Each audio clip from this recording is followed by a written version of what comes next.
but the room is in northern Italy.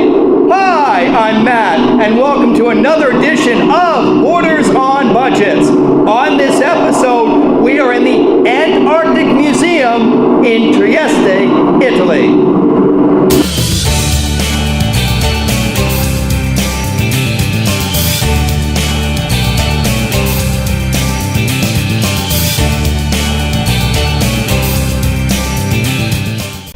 Visitors to the Antarctic Museum are immediately greeted by this 16th century atlas.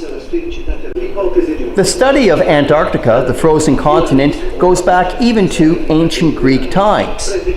When it was believed that the Earth was flat, the top of the Earth was still called Arctic or bare after celestial patterns, and the Greeks determined that underneath the bare would have been its opposite, thus Antarctic.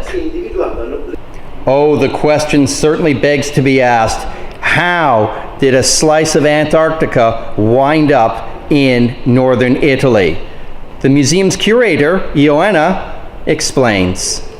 Because the Department of Geoscience of the University of Trieste was one of the first departments, geological departments, that went to do sedimentological researches in Antarctica. And why is that important for the average person? We can reconstruct the climate of the past, so we can learn how the history of our Earth, of our planet. The Antarctic Treaty was originally signed in 1959, and Italy was a signatory in 1981. Still, for as large a coastline as Italy has, its connection with the bottom of the world, at best, is tenuous. However, there were a few bucks kicking around 40 years ago, and the national government decided, Antarctica, here we come. No Antarctic collection would be complete without the telling of the story of the explorers Roald Amundsen from Norway and the British explorer Robert Scott. It was they, in 1911, who had a race to determine who would eventually reach the South Pole first. This picture is of Robert Scott's cabin in Antarctica.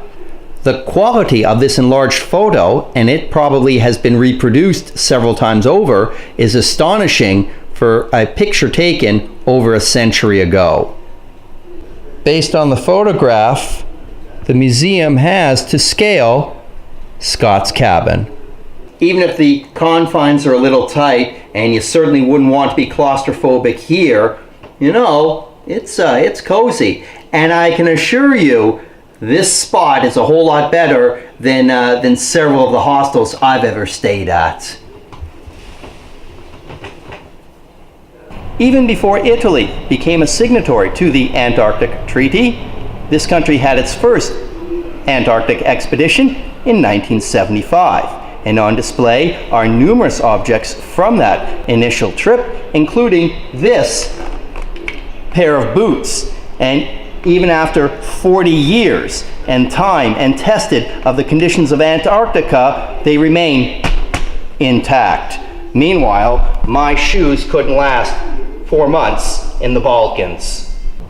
Film and camera accessories by Italian explorer Giovanni Cat during the early 70s. Note to self, I will not complain about the weight of my camcorder and equipment. Trieste is one of 3 Antarctic museums in Italy. This branch deals with marine geology. The branch in Siena deals with mineralogy, and in Genoa, they specialize in biology. However, you can't have an Antarctic museum without penguins. I collect the sediment for the seafloor, able to tell me the history of the Antarctic, of the part of Antarctic for the evolution of this part of the Antarctica from 20,000 years until now, with a big detail. What are your memories of Antarctica? What is your fondest memory? The iceberg, small and biggest, the biggest iceberg that a person can imagine, and the different color of the iceberg, blue and white and transparent, whales, the seals, the penguins, different kind of penguins, the emperor penguins. Yes, it was an experience, wonderful experience. I've only had to rest on one knee to get to eye level with the emperor penguin. I didn't know that they are over 1 meter tall. I wouldn't want to meet him in a dark alley in the South Pole. At the finale of the museum is a play area for kids where they can learn about Antarctica, and I will do my best March of the Penguins and see what the computer game has to offer.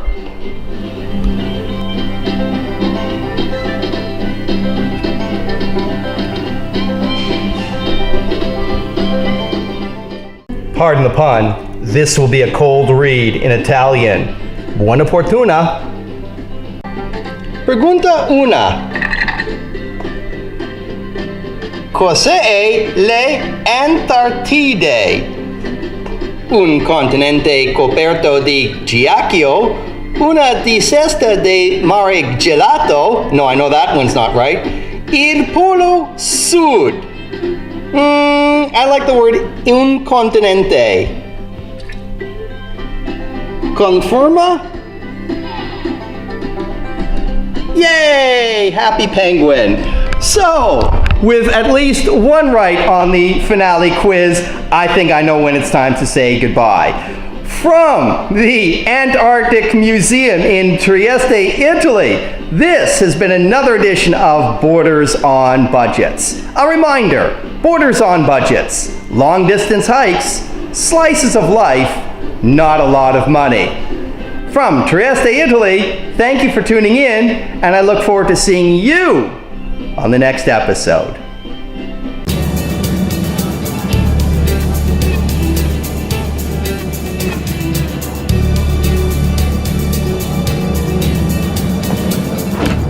Life-size cutouts of penguins. Let's see if I know which ones they are. This one here, that's Pittsburgh penguin.